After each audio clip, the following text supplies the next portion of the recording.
Anyway, my second issue for today is one I'm not really sure how to discuss. I've got mixed feelings about it, and that's Dean Ambrose. I mean, I don't think there's an argument to be made when it comes to his WWE Championship run. I think it did fall flat. I don't think you can argue that it didn't. I mean, from match one... I argued that last week, but I take that back. Yeah, I honestly, I think I agreed with you then too, and I honestly think that he just... It's his style of wrestling, I don't know, because when it comes to in-ring promos and stuff, and his ferocity outside of matches, he's got it, but there's just something missing.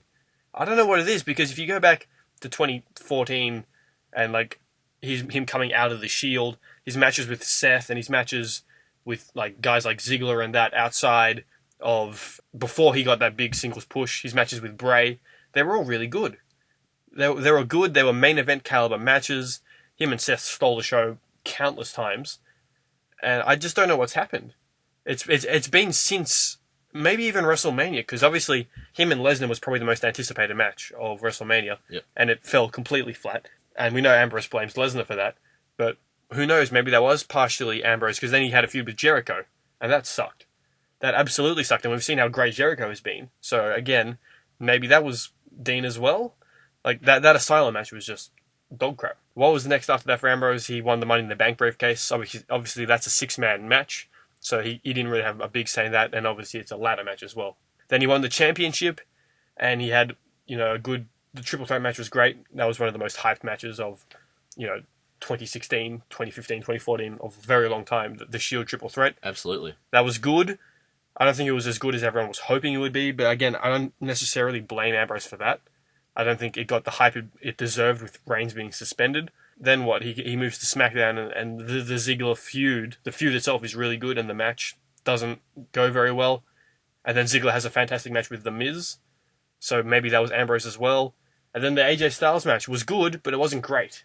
And if AJ Styles can't make the match great, then, I honestly don't know how to feel about Ambrose. It's a tough one. He was really popular, and when he got the Money in the Bank briefcase, everyone popped. When he won the championship, everyone went crazy. Stone Cold Steve Austin insinuated, or even said to his face, he was lazy. Yeah. Or he'd become lazy.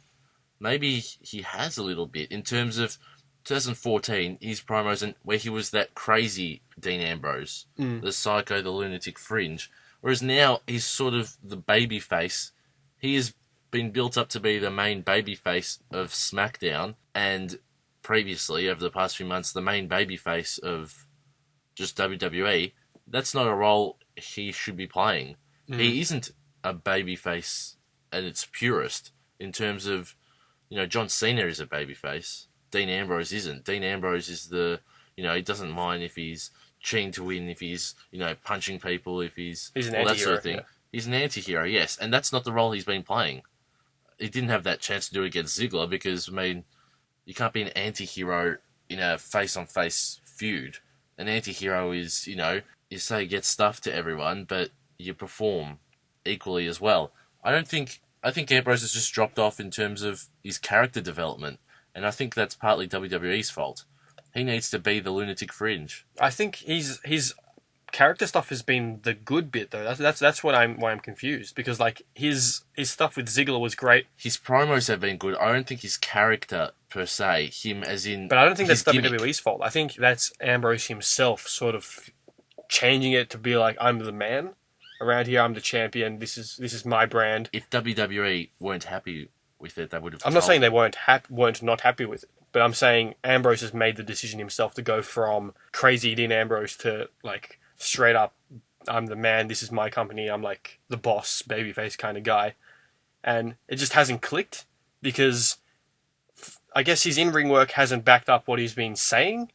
And I love Ambrose. I still think Ambrose is one of the best all-round performers on the roster. He is what he says he is. He is the Iron Man of the WWE, because he doesn't get injured. He performs all around the world 365 days a year.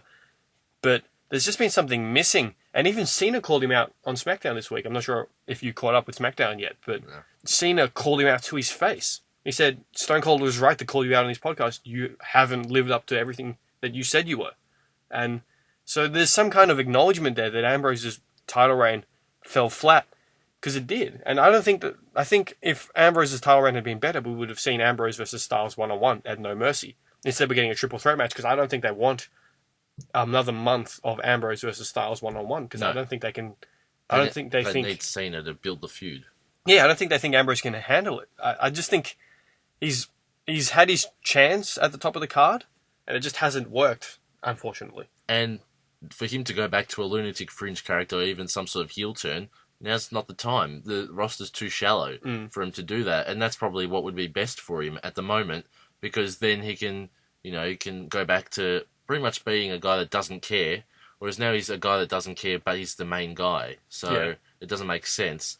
But a slight shift in character really can't happen right now unless Cena becomes champion, so then Ambrose can be relegated a little bit down the card, but you can't put Cena as champion.